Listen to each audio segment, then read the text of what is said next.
नमस्कार दोस्तों, आप सबका आपके अपने यूट्यूब चैनल टारगेट सीखो के इस नए वीडियो में एक बार फिर से स्वागत है। दोस्तों, आज की ये वीडियो नाटक पर आधारित है। जैसा कि आप लोगों को पता है, दिसंबर में यूजीसी नेट जेआरएफ का एग्ज़ाम होने वाला है। तो नेट जेआरएफ में लगे हुए महत्वपूर्ण नाटकों को आज हम लोग देखेंगे, जिसमें से हमारा पहला नाटक है आज भारतेंदु हरिश्चंद्र के द्वारा लिखा गया अंधेर नगरी। तो आइए हम लोग देखते हैं अंधेर नगरी नाटक का प्रकाशन वर्ष क्या है और इसमें कौन से महत्वपूर्ण प्रमुख पात्र और कौन कौन से गीत हैं जो कि आपके नेट के एग्ज़ाम में, डायरेक्ट एग्ज़ाम में आता है। तो दोस्तों, बहुत ज़्यादा देर ना करते हुए आइए हम लोग शुरुआत करते हैं अपनी इस वीडियो की। वीडियो को अंत तक देखें। अगर पसंद आए तो इसे लाइक करें और चैनल को सब्सक्राइब करें। तो हमारा नाटक है अंधेर नगरी। इसका प्रकाशन वर्ष की बात करते हैं तो प्रकाशन वर्ष है 1881 ईस्वी। कौन सी श्रेणी का ये नाटक है? तो प्रहसन श्रेणी का नाटक है। इसमें कितने दृश्य हैं? तो इसमें 6 दृश्य हैं। नाटकों का दृश्य और स्थान देख लेते हैं, यहाँ से एग्ज़ाम में डायरेक्ट सवाल पूछा जाता है। प्रथम दृश्य देखें अगर हम, तो प्रथम दृश्य जो है वो बाह्य प्रांत का है। दूसरा दृश्य की बात करें तो बाजार का है और तीसरा दृश्य की बात करें तो जंगल का है। चौथे दृश्य की बात करें तो राज्यसभा का है। पांचवा दृश्य की बात करें तो अरण्य का है और छठा दृश्य की बात करें तो शमशान का है। तो ये सारे के सारे दृश्य याद रखिएगा। दृश्य को देख करके सवाल पूछा जा सकता है कि कौन सा दृश्य किस स्थान से संबंधित है अंधेर नगरी नाटक का। अंधेर नगरी नाटक जो है भारतेंदु हरिश्चंद्र के द्वारा लिखा गया महत्वपूर्ण नाटक है। अंधेर नगरी नाटक के प्रमुख पात्र कौन कौन से हैं, यहाँ से आपकी परीक्षा में सवाल जरूर आएगा। बहुत ही जल्द आपको पता है, क्योंकि आपके पास जो नेट जेआरएफ का एग्ज़ाम चालू है उसमें हिंदी का एग्ज़ाम आपको होने वाला है 11 दिसंबर को। तो अंधेर नगरी नाटक के प्रमुख पात्र देखेंगे महंत जी। महंत पहले यही नायक हैं इस नाटक के। नीति एवं उपदेशक का प्रतीक इन्हें माना जाता है और नायक भी इन्हें कहा जाता है। गोवर्धन दास कौन थे? तो गोवर्धन दास महंत दास के शिष्य हैं। ये लोभ वृत्ति का प्रतीक माना गया है। राजा सत्ता लोलुपता एवं विवेकहीनता का प्रतीक माना गया है। नारायण दास महंत दास का शिष्य हैं। आज्ञाकारी और सीखने का प्रतीक माना गया है। तो ये महत्वपूर्ण कैरेक्टर्स हैं। इन कैरेक्टर्स को, इन पात्र को आप याद रखिएगा, क्योंकि डायरेक्ट पात्र दे करके पूछा जा सकता है कि कौन सा पात्र किस से संबंधित है और उसका कौन सा प्रतीक है। दोस्तों, अंधेर नगरी नाटक के प्रमुख गीत देख लेते हैं। हम लोग गीत को बहुत ही आसानी से देखेंगे। आप याद रखिएगा, थोड़ी थोड़ी लाइन याद रखेंगे। आपके एग्ज़ाम में ऐसा पूछा जा सकता है कि कौन से नाटक में कौन सा गीत दिया गया या ये गीत किस नाटक का है। तो राम भजो नाटक में, अंधेर नगरी नाटक में पहला गीत है। प्रथम दृश्य में महंत जी अपने शिष्यों के साथ इस गीत को गाते हैं, राम भजो। दूसरा गीत है अंधेर नगरी में चना जोर गरम। दूसरे दृश्य में जिसे घासीदास या घासीराम गाता है। चूरन आमल वेद का भारी, ये गाना भी है, याद रखिएगा। दूसरे दृश्य में जिसे पाचक वाला गाता है। चूरन खावे एडिटर जात, दूसरे दृश्य में पाचक वाला गाता है।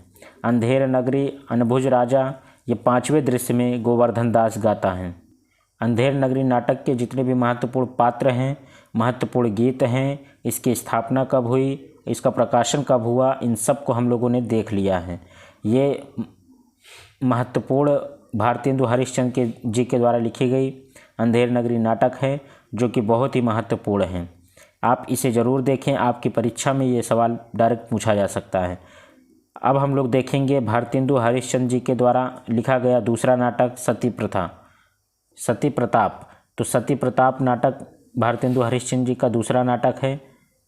यह एक अपूर्ण नाटक है। इसकी श्रेणी की बात करें तो पौराणिक एवं गीत रूपक कुल दृश्य इसमें 7 हैं। इसे बाद में राधा कृष्ण दास ने पूरा किया था, क्योंकि ये अपूर्ण नाटक था। सत्यवान एवं सावित्री के पौराणिक आख्यान पर आधारित यह नाटक है सती प्रताप गीत रूपक के दृश्यों का स्थान कौन कौन सा है?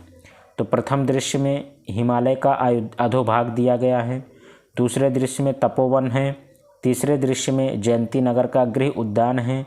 चौथे दृश्य की बात करें तो तपोवन द्युतसेन का आश्रम है। पांचवा भी तपोवन द्युतसेन का आश्रम है।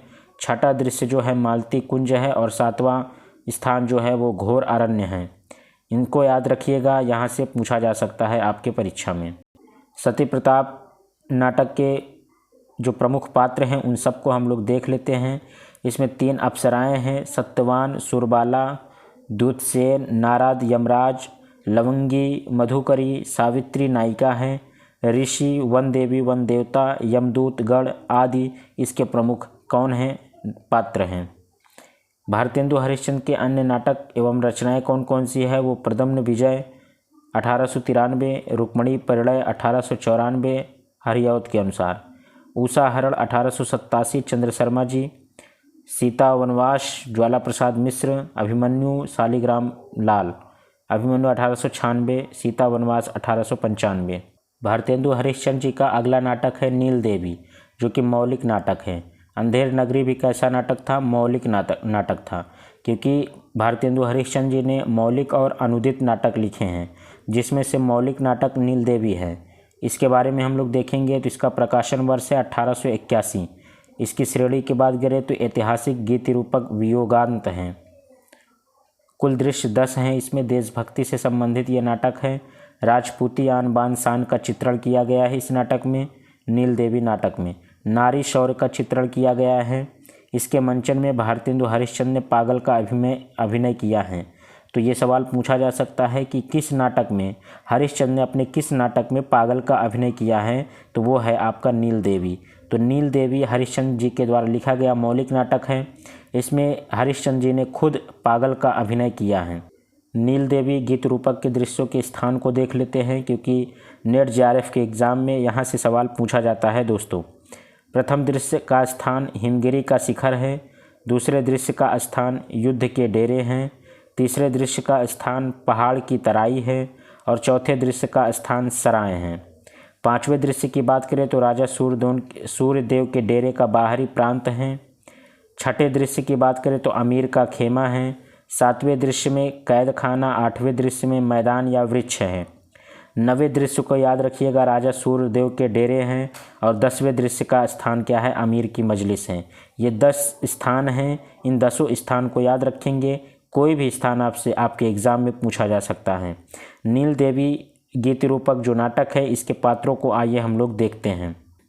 नील देवी गीति रूपक के प्रमुख पात्र कौन कौन से हैं, ये पात्र जरूर याद रखिए, क्योंकि परीक्षा में कोई भी नाम दे करके पूछा जा सकता है ये किस नाटक के पात्र हैं। तो अप्सरागण है, इसमें अब्दुल शरीफ खान सूर हैं, काजी हैं, भटियारी हैं, चपरगट्टू हैं, पीकदान अली है, देवी सिंह सिपाही हैं, राजा सूरदेव हैं, पागल हैं। पागल कौन है यहाँ पे, तो राजा हरिश्चंद्र हैं। नील देवी खुद है नायिका हैं। अमीर है, नौकर हैं। ये प्रमुख पात्र हैं जो कि नील देवी नाटक के हैं। दोस्तों नील देवी नाटक आप याद रखिएगा, क्योंकि हरिश्चंद्र जी का मौलिक नाटक है और यहाँ से एग्ज़ाम में सवाल पूछा जा सकता है। भारतेंदु हरिश्चंद्र जी का महत्वपूर्ण नाटक भारत दुर्दशा देखेंगे। इसका प्रकाशन वर्ष 1880। अंक इसमें 6 हैं। श्रेणी की बात करें तो राजनीतिक नाटक है ये। हिंदी का पहला राजनीतिक नाटक कौन सा है, भारत दुर्दशा। मोस्ट इम्पॉर्टेंट है, भारतेंदु हरिश्चंद्र जी के द्वारा लिखा गया भारत दुर्दशा नाटक।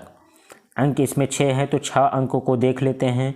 प्रथम अंक वीथी है, दूसरा अंक शमशान का है, तीसरे अंक में मैदान का स्थान दिया गया है, चौथे अंक में कमरा, पाँचवें अंक में किताब खाना दिखाया गया है और छठे अंक में गंभीर वन का मध्य भाग दिखाया गया है। कथानक क्या है, तो नायक भारत है जो भारत देश का प्रतीक है। भारत दुर्देव प्रतिनायक है जो अंग्रेज़ों का प्रतीक है। भारत दुर्देव भारत का नाश करना चाहता है। भारत भाग्य साहित्यकार नेता का प्रतीक भारत को जगाने का प्रयास करता है तथा असफल रहने पर आत्महत्या कर लेता है। ये कथानक है। इस कथानक को याद रखेंगे तो कोई भी सवाल आपसे नहीं छूटेगा। भारत दुर्दशा नाटक के अंकों में वर्णित प्रमुख घटनाएं कौन कौन सी हैं उसे देख लेते हैं। प्रथम अंक में भारत के प्राचीन गौरव एवं वर्तमान दुरावस्था का चित्रण किया गया है।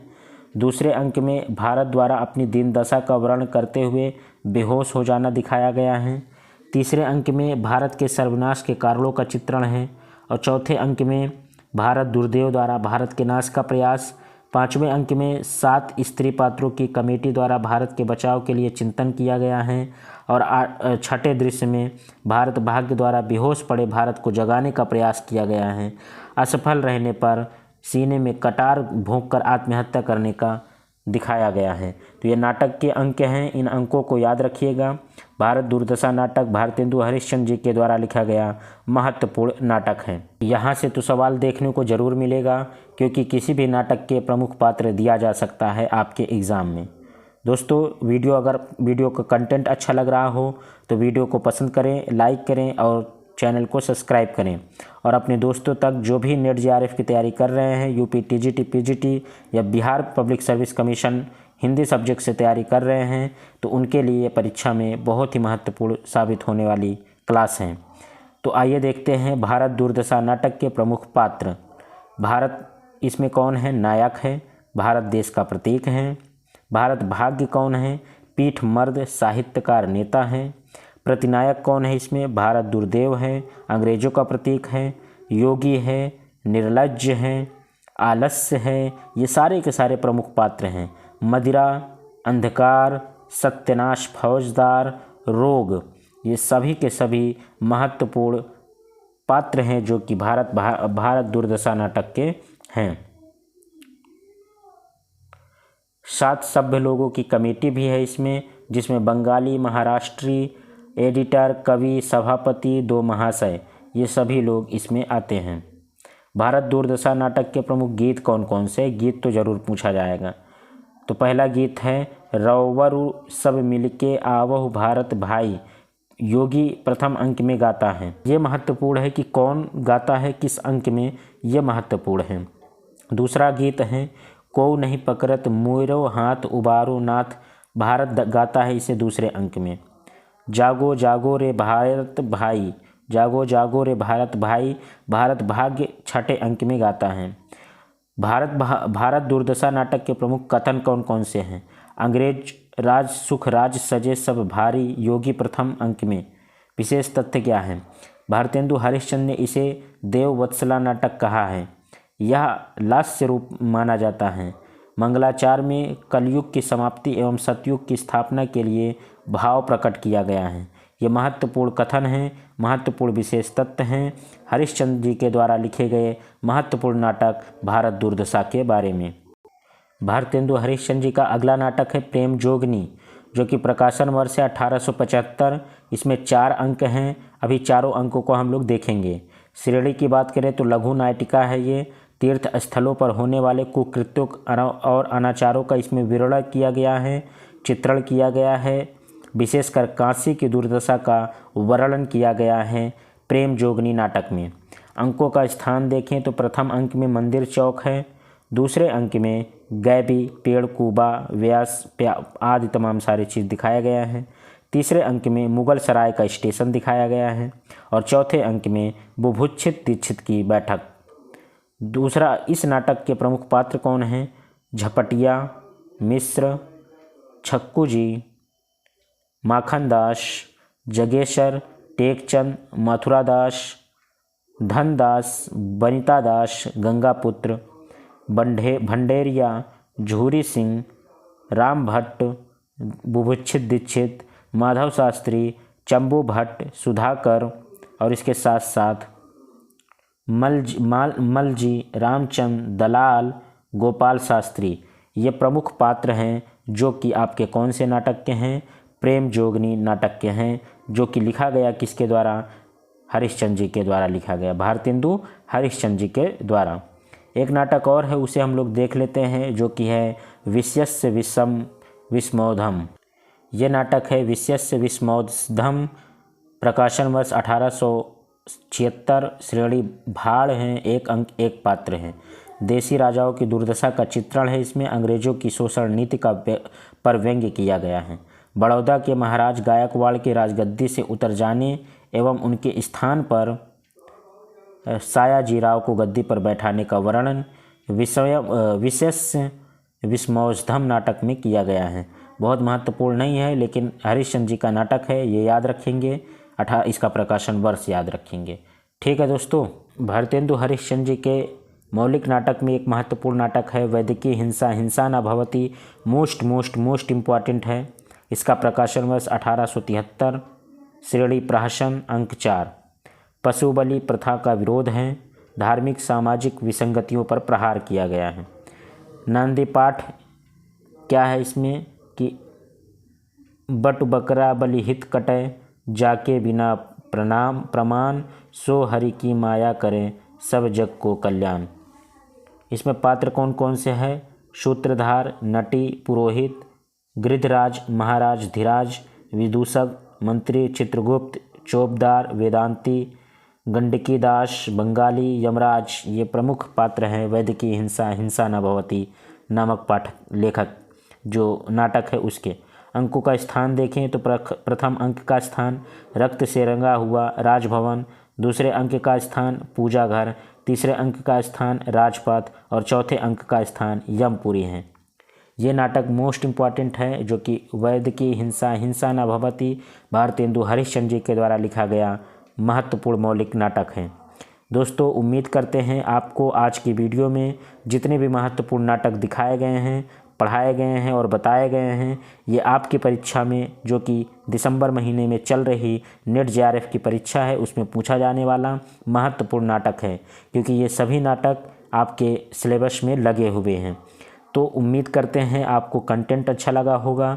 अगर आप चैनल पे नए हैं तो चैनल को सब्सक्राइब कीजिए, वीडियो पसंद आ रही हो तो लाइक कीजिए और अपने दोस्तों तक जो भी हिंदी विषय से नेट जेआरएफ, बिहार शिक्षक भर्ती या यूपी टीजीटी पीजीटी की तैयारी कर रहे हैं हिंदी विषय से, उनके लिए ये वीडियो ज़रूर शेयर करें।